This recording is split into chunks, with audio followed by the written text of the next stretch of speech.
morning, everybody. Happy New Year. Welcome to the 1st of January 2022. As you can see, I'm back home. The place is in chaos still.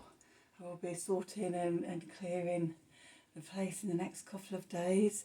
But we're back grounded into familiar surroundings and into my own energetic space. I hope you've had a good New Year's Eve, wherever you are. And good celebration coming into the new year. So we have some astrology. I don't know what's going on with my hair. I think I've had a bit of a, I don't know what going on. I have dreams about sort of turning my world upside down and then learn that I could turn it, flip it again and flip it again. So I think it's coming out in my hair today. Anyway. Let's get back to the astrology. So the moon starts off the day in Sagittarius, where it's going to square Neptune in Pisces. So it's sort of dreams or delusions and sort of, being in that energy, not really knowing is it a dream, is it a delusion, real, unreal. But the message I got through from that was, remember the mystical shaman oracle card from Monday, the luminous warrior, about staying in high vibration and high frequency and shining. And this ties in also with the sun that's going to trine Uranus. So connect to your core luminous self, your shining spirit, to connect with that, to find innovative solutions or discoveries or inspirations for your physical earth reality, because both the sun and Uranus are in earth signs, so it's Taurus and Capricorn. So this is about our physical reality in the world that we live in. And the discoveries that come up, or the innovations or the plans and the aspirations or whatever it is that comes up, work with those ready for when the moon moves into Capricorn, where it will be time to then start focusing and building and committing to the revelations that have come through. And again, remember that fork in the road. You can go with the low vibration, the delusion, the low vibration of the energies, or you can go on the high road and move into the high vibrations of yourself, which is really where we need to be for this coming year. 2021 was a big year of transformation, and though you may not feel like you've got very far, a lot of internal transformation may have gone on. So look back at where you were this time last year and where you are now. Probably quite a big difficult journey has gone on. Also, it's been a number 5 year as well. So yeah, lots of sort of restrictive energy to break through. And as we go into 2022, a year of the Great Awakening, I'm not saying out there it's still going to be quite difficult and quite shocking, as the breakdown continues on. But internally, we can be going into breakthrough and building on that high vibration energy. So because today is the last day of the old lunar cycle as well, and we're getting ready for the new moon in Capricorn tomorrow, again, we're still in this in-between time, that decision, where we go, are we going lower, are we going higher? So it could be a day of reflection, gratitude, celebration, and just enjoying being in this void between sort of the old year, which by calendar has finished, but with the astrology, the ending and the beginning of, well, for me, is really sort of tomorrow. So yeah, it's this, it really feels like this sort of in-between time. I'm going to do lots of reading and reflection, go back over old journals from 2021, get a real sense of where I was at the beginning of 2021 to where I am now at the beginning of 2022, and just see all the changes. So there have been some outside changes, but the vast majority of changes in my life has been internal transformation, and that's an ongoing process. And I can see from the last few days of reflections and things like that, and working with the energies, that I'm on a threshold of more big transformation, and my intentions and aspirations for 2022 are sort of manifesting, ready for the new moon tomorrow. So let me know what you've got going on, and if things like that are, resonate with you. I love sharing these journeys. I love transformation, my own transformation and other people's transformation, just seeing how we evolve and change in the journey of it all.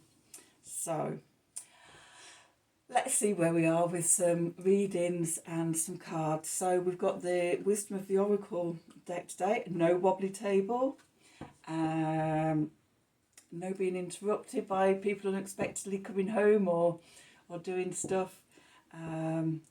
So I could relax a bit more. It was really weird doing readings somewhere in somebody else's home.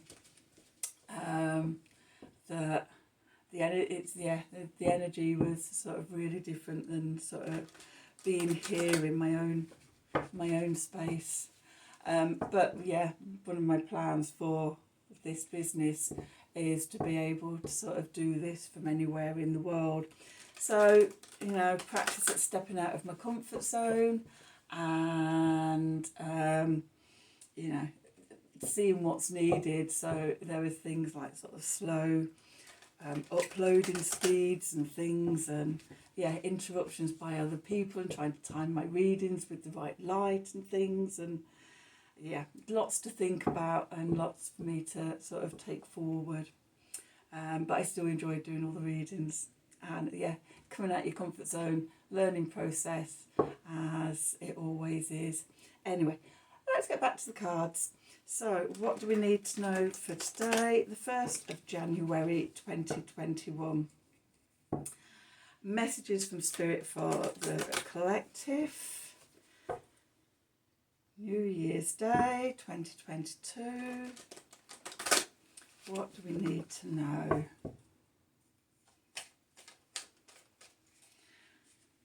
Messages from Spirit for the collective, please, for the 1st of January 2022.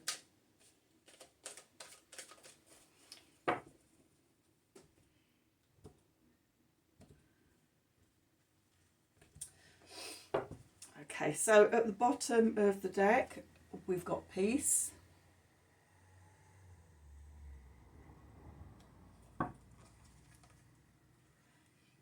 Co-create.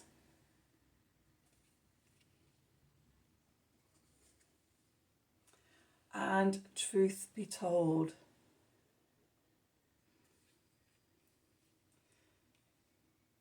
Okay. So what I'm picking up from these is about finding peace within yourself. I was saying a day being a day of reflection and gratitude and celebration, of looking back over the last 12 months, a continuation from sort of the energies of the last few days, and because they're coming into the new moon, it's really the completion of that, finding peace with yourself, with others. Co-create. For me, co-creating is a big theme for 2022. One of my themes and intentions for this year is connections, collaborations and transformative relationships. So that's with myself, that's with spirit, that's with other people. And so it's interesting that's come out as well. And then truth be told is seeing beyond the illusions, seeing the truth. I love that in the centre of this owl, there's window opening to new horizons and blue sky. Setting new intentions, new paths, Changing the story. It's like starting a new story. Moving into being your authentic self. Another thing I've not noticed before on this card is the mask underneath the owl. Removing your mask and moving into being your authentic self. And all the rose petals, just heart-centered stuff. Coming back to your core, your heart. And again, there's more petals and things in this one. Lots coming back to peace in the heart, co-creating with yourself instead of fighting with yourself. Okay. Again, an owl in the middle card as well, coming from a wise place.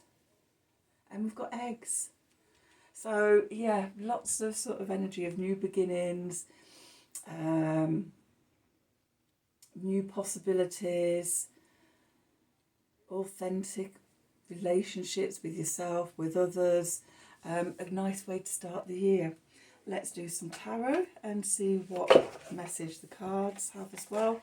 Thought I'd stick with the Wild Unknown tarot for today, after yesterday's lovely reading, and because we're going towards the new moon, it feels right to use this deck. So what do we need to know for today, the 1st of January 2021? Sorry, 2022. Oh my god, takes a while to get used to that, doesn't it? Be writing it and saying it for a while, but it is the 1st of January 2022, New Year's Day. Messages from Spirit for the collective. What do we need to know?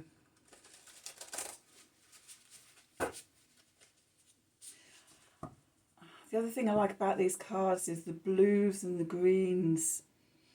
It feels very earthy and very watery, but with on the blue, the co-create card, there's lots of pink there as well.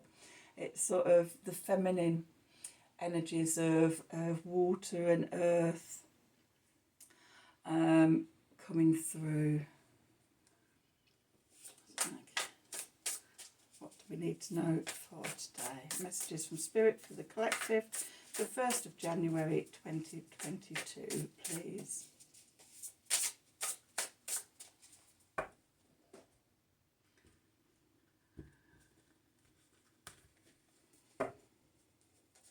Look, see what we've got. Okay, so we've got the Empress, just I was talking about the earth and water elements and tuning into the feminine energies. We have the Empress at the centre of the spread. The Star came out yesterday in the centre of the spread. The 5 of Pentacles. The 9 of Swords. The Son of Swords, the Magician, 3 of Swords, the 5 of Cups, and at the bottom of the deck we have the 4 of Cups, followed by the 2 of Cups, and 5 of that, and that. New possibilities. Okay, 6. Just going to leave that up there and see if that comes out in the story as well. Okay, so where we find ourselves. Centre of the deck, the significator, we have the wonderful Empress, the divine feminine energy.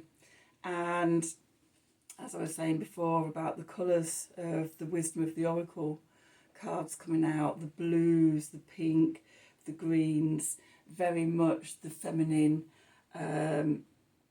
energies, colours, the elements, the earth and the water, about being receptive and nurturing.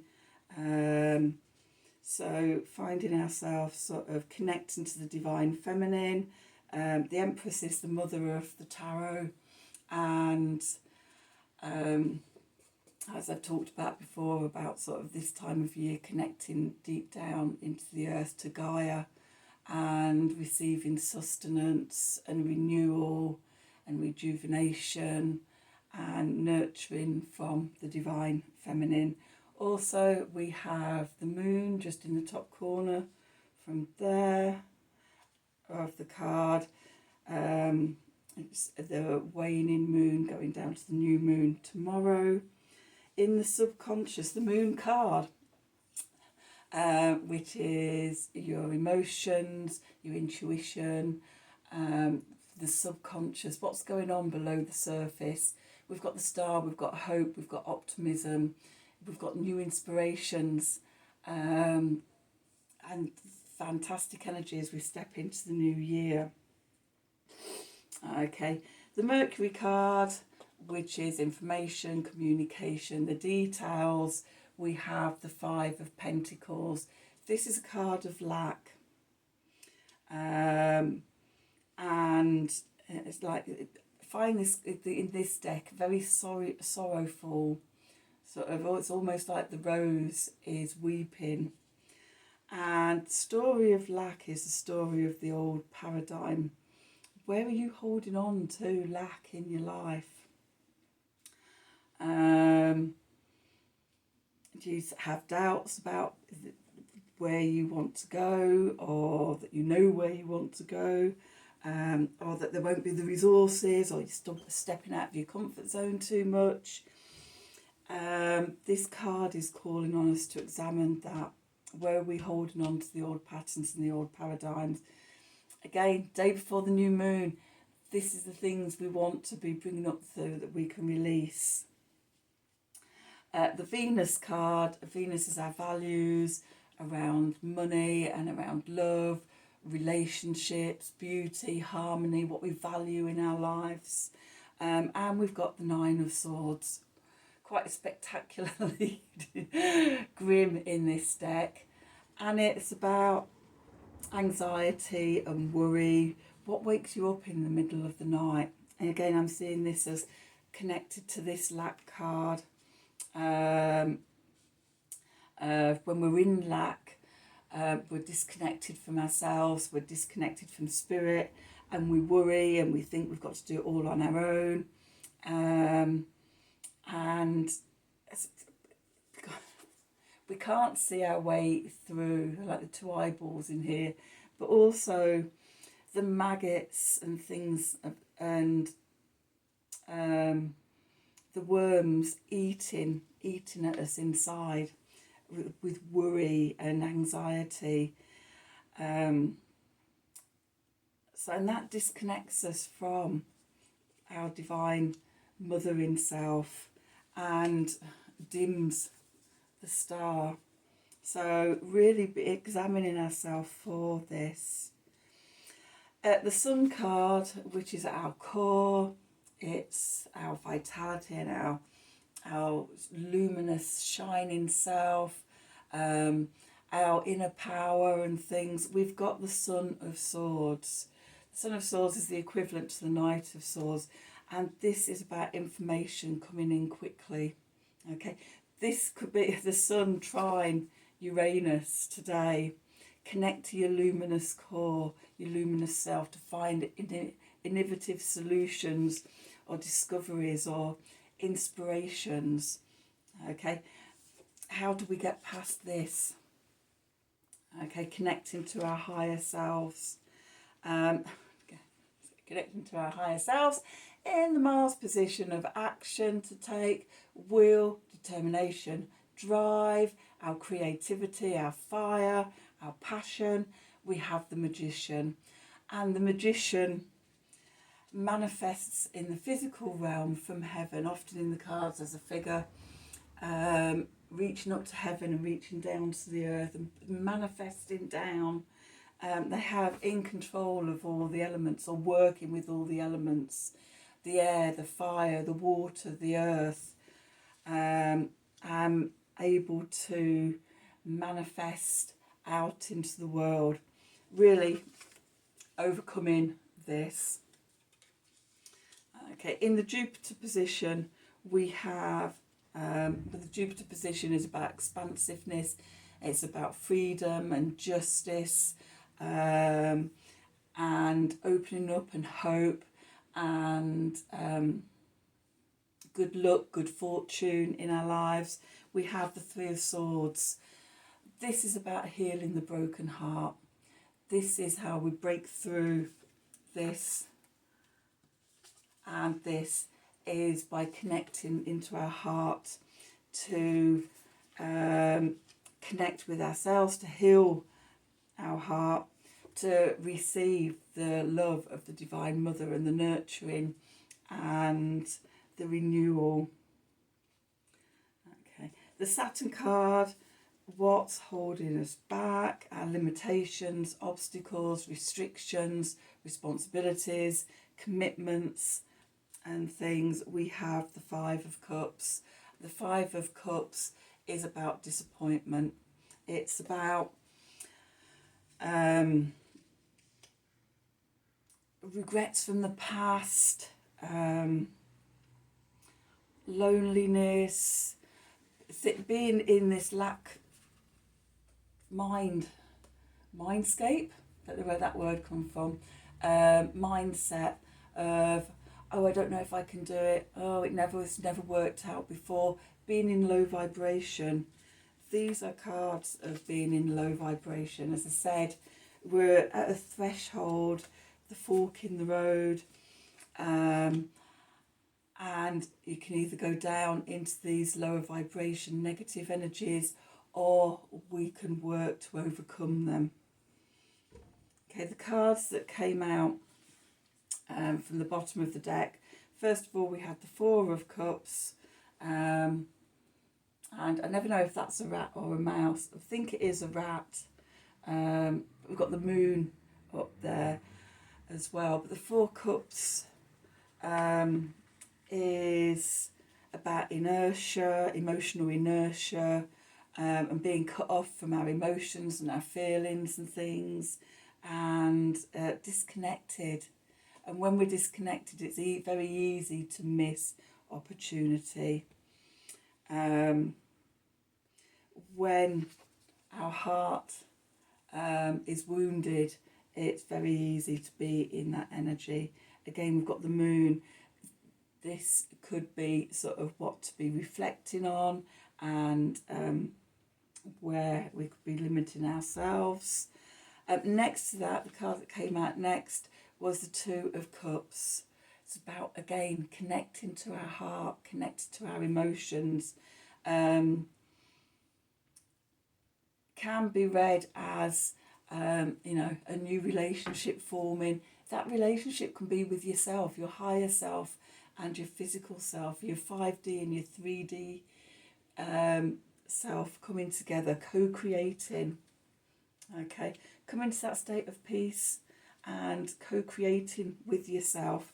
It stood out for me because we've got the Five of Pentacles here with the sorrow and the lack in the rose. When we connect into ourselves, then sort of we can open our hearts. The next card, the Five of Swords, self-sabotage. When we're in these lower vibration energies, what we're doing is self-sabotaging ourselves. Okay, so warning not to self-sabotage. Then the world, bring that self-sabotage, bring those lower vibrations to an end, complete that cycle, leave it behind in the old year, and set intentions and inspirations and in aspirations to evolve, raise your vibration, raise your energy, set out on a new path. And that goes with this, the Two of Wands, that looking out over the new horizon. At the beginning of the year, it's a great time to think of new possibilities and to commit to sort of, changing. Okay. Lots of people make New Year's resolutions. I prefer to set intentions and aspirations and inspirations of what I want, what I'd like to achieve, the direction I'd like to set off in. Okay, and then I leave it open for the universe to weave its way, to weave me through the year.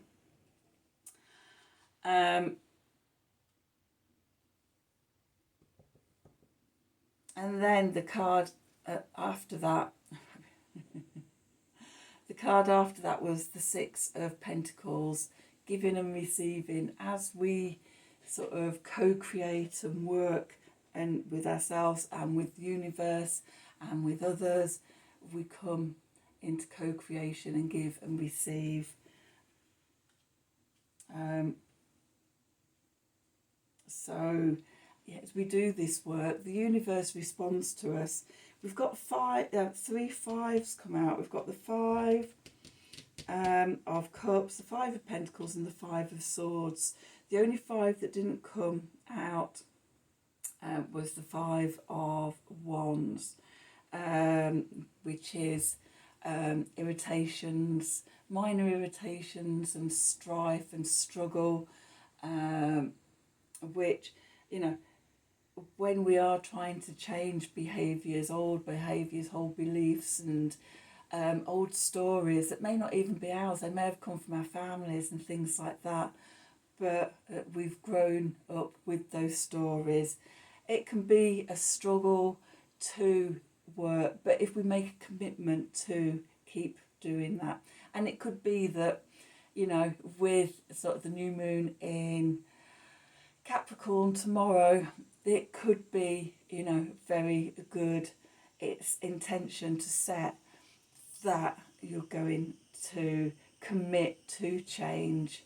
And there's a new year thing and there's a monthly thing, committing to this transformation of yourself.